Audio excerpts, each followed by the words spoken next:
Ton.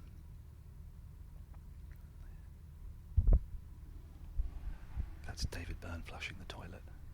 I'm really nervous. 1, 2, 3, 4. Yes, I think we're recording.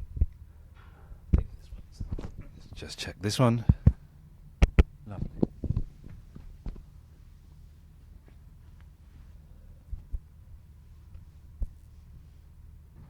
Thank you very much for your time, David. Thank you. I'm a big fan, so it's very nice to meet you. Thank you. Are you okay holding Okay. the microphone? Let's try that. Okay, I'm here in a very swanky hotel in London with David Byrne. Is this your actual room? No, it's not. It's very it's very sparse. It's very sparse. I could say, it's my room. I like it better when they take the bed out. You're one of those rock stars. You're like Fleetwood Mac in the 70s. Instead of having a pink piano or whatever, you've made them take all of the furniture out. Yes. Ride, Rise, Roar. Have I got that the right way round? I think so, yeah. I saw it the other day. I came and saw you in Brighton. I guess it was 2009. Oh, at the Pavilion. At the Pavilion. And I brought my wife. I'll be honest, she wasn't really sure who you were. And I said, "Look, come, it'll be good. And she was blown away by it. And she said to me, tell him the choreography is amazing. Well, that's nice to hear. And it's an integral part of the show. You could have gone to see Chemical Brothers that night, I think. We could have gone, yeah. We didn't fancy the Chemical Brothers. It was an amazing show. But the first thing that struck us was the fact everyone's in white. Why did you go for that? It was purely practical. I knew there'd be, when I realized there'd be dancing and all this movement on stage, I thought, the best way to have that kind of pop forward visually is to have everybody in light colors. And I can bet that everybody's probably got some white clothes. And if they don't, I'll get them. I'll fork up and get them some white outfits. You're right, it looks incredibly striking. It's not the sort of thing you see. Pop or rock, which do you prefer? Oh, I don't care. Are you sure? Care. Yeah, okay. I don't care. It made you can throw everything in the same wash. Everybody can look as if they're part of a team, but they're not wearing identical outfits. But they're all, but most of all, visually, it kind of pops them out from all the other gear that's on stage. Now, you had 3 choreographers working on the tour and for the film, is that right? Yeah, because at first I thought I didn't want to frighten the choreographers off by saying I want you to do the whole thing. So just try a couple of songs each and see how you like it. See how you like doing this. How did you choose the choreographers, first of all? I'd seen their work. Yeah. And I knew that they'd all worked with non-dancers and dancers as well. And they'd all incorporated, I guess, what would you call pedestrian or vernacular movement into some of their work. So that I thought, that's great. They can work with not only dancers, but they can work with the rest of us too. They can tie it all together and have us all do stuff. How did the band cope? Because there's kind of a couple of bits in the film where you see the band trying out a few dance moves, and they're obviously not dancers, but they do a brilliant job, but you can see them going, he wants us to do this? How are we going to... Did they kind of laugh when you suggested it to them, or how did they take it? I tried to break it to them gently that they'd be expected to do some, quote, movement. Yeah. So I didn't use the word dance. And everybody moves from one place to another, so I thought, okay. But, at some point there was not an outright rebellion, but a little bit of, we didn't know that we were going to have to do this. But I think in the end everybody enjoyed having more to do. Yeah. And having more involvement than rather than less. Yeah. And having more of a presence. How did you cope with playing the guitar and dancing? It seems hard enough, but singing as well. Was there any cheating, David? Was there any auto-tune going on? were you miming at any point, doing a Justin Bieber? No, there's no cheating, but it's I hope cleverly worked out so that just before I sing, I usually have a few beats to catch my breath. Yeah. Which I hope you don't notice that I'm actually going. It just looks like such hard work. Well, Why put more for the yourself through more that? for the dancers than for me. Yeah. I benefit. They're putting out all the energy, but it kind of Yeah. they make it look like the rest of us are too. They make you look good. Yeah, No, hang they on, that make sounds my rude. look I don't good. mean That's that at all. what- that's the Now, my favourite when I saw important the concert, this was I can't remember which song it was. Excuse me, but my favourite dance was the one where you're on the office chairs. And I was watching this at home on DVD at the weekend, and my little boy, who's only just started to walk, as soon as that came on, for some reason he stood up and was just dancing away. So it's hitting a chord somewhere.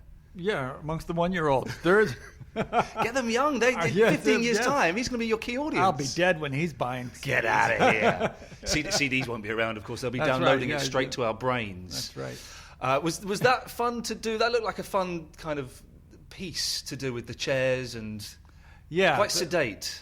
It's quite sedate, but it was a lot of fun. Yeah. The dancers themselves came up with a lot of that one, and then Yeah.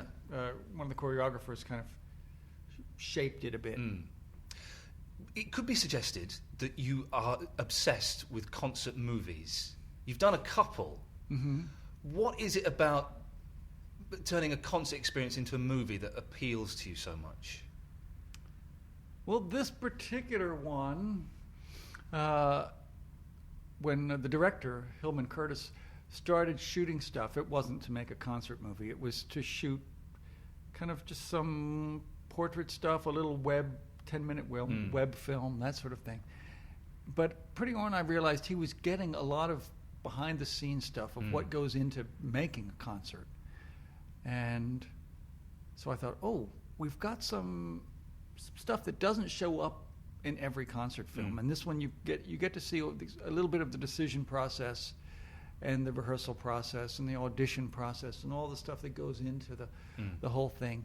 And I thought, okay, that might make it a little bit different than the other ones I've done. So, And it's going to be screened at cinemas. yes, which is very flattering. Yeah, I saw Stop Making Sense this is probably about 6-7 years ago at Brixton. And I think you presented it. You kind of bundled in and went, "Hello, I'm the singer in the band. I hope you like my film," which was very charming and very sweet. And it is, there's something about seeing a concert. I mean, I've only seen this one on DVD, but I'm guessing the sound is mixed perfectly. So it recreates, if not improves upon, the live kind of sound. Depending on where you saw it. Yes. It was I like seeing gigs out of London because the artists tend to play slightly smaller venues, so it's that's true. a little bit more intimate. So a little trip to Brighton. And sometimes the audience is a little bit looser outside of London. Yeah, I'd noticed that. And also, we sat 2 away from Fatboy Slim, so Oh, we I'm were glad, well yeah, excited, yeah. which was kind of good. Your one thing that struck me in the movie is your home studio in New York. Was it a mess? Yeah, it was a terrible mess. How can I've you cleaned work? it up since then. How can you work under those? Are you one of those people though that's a little bit sort of OCD and you know where everything is? Yeah, kind of. You know that. Oh, I know I left that up here somewhere. It's on this.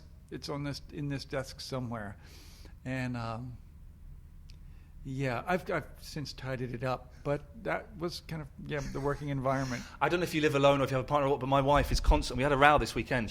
I leave something there and I know it's there, but then she'll move it and tidy it up, and she forgets where it is. So it's kind of just leave it where I've left it. It's there for a reason, for goodness sakes. And did you the album you did with Brian Eno, which this kind of tour was loosely based around, had elements from? Did you do all of the vocals in that home studio, or is that just where you do your demos and then you go off and? I ended up doing quite a lot of the vocals, probably at least half of them in that home studio, which is kind of surprising. There's no sound. I mean, I have a good microphone, but there's no sound stuff. There's traffic noises that come in the windows, which you really don't hear unless it's kind of between lines of lyrics and you kind of turn the volume way up and you have the vocal soloed. But then other than that, it seems to work. You know that there'll be some people on a forum somewhere on the internet that have done that have gone, but if you listen carefully to track 3, 27 seconds in, you can hear a police siren. That must mean something. Do you get those kind of fans that are a bit obsessive and look for meaning where perhaps there isn't any?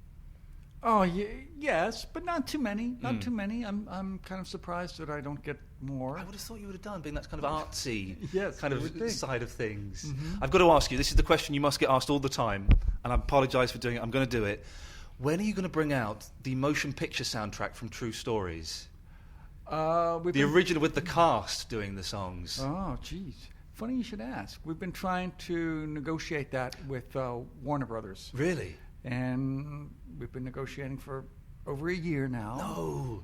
And it's... it will be the greatest soundtrack album of all time. I'm looking forward to it because I think we can put in the cast versions and the band versions and the scoring stuff and all the various bits and deleted scenes and all that sort of thing. And there are deleted. I've got to say, it's one of my top 5 films of all time. I think it's just a beautiful kind of, social comedy.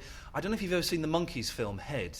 I've never seen it. I know it's out now. Oh, it's brilliant. I kind of see it as an 80s version of Head. It's that same kind of sensibility. I think you'd like Head. You should check it out. You should check it out. Are there lots of deleted scenes? I think there's 4. I think last count. Is there any chance of you ever directing and writing another movie?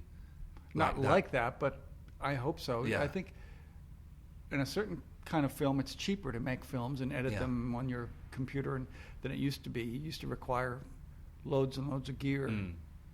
I just think it is such a charming kind of romp through this small town. It is wonderful. What is next? You've got this concert movie is coming out and it's going to be doing the rounds, and I'm assuming we'll get a lavish DVD release at some point in the near future. I hope so. Are you going to take a lengthy break? Does David Byrne take breaks, or is it constantly thinking of the next thing? I take breaks, short ones. What do you do in your breaks? I had some art things that I was showing in Iceland during the summer, and since it was Iceland, I thought, I've been before, but I thought, such an amazing place. I'll take like 4 or 5 days off just to go around. So there was that. Occasionally a few days off here or there. And then on with the next thing. Have you got more albums planned? Have you got an idea, or? I'm working on stuff, but most of it is in progress. There's one that should be done. Will Oldham and I did some songs for a film that an Italian director, Paolo Sorrentino, directed called "This Must Be the Place." So there's a scene where I perform that Talking Heads song in it, but the songs that we wrote will be sung by a young actor, so you won't hear or see us, but we provided the material for him. Okay, final question. I'll let you go. You don't mind your history? I've kind of met some performers who are like, Jesus. I went to the. I will tell this story, although it's irrelevant. Not quite irrelevant. I had a wee next to Davy Jones of the Monkees. I'm a huge Monkees fan. And he was talking to someone going, Jesus Christ, I've got to sing Daydream Believer again. And that broke my heart, It broke my heart because that's kind of what made him. Do you ever think... It's a great song. It's the perfect pop song.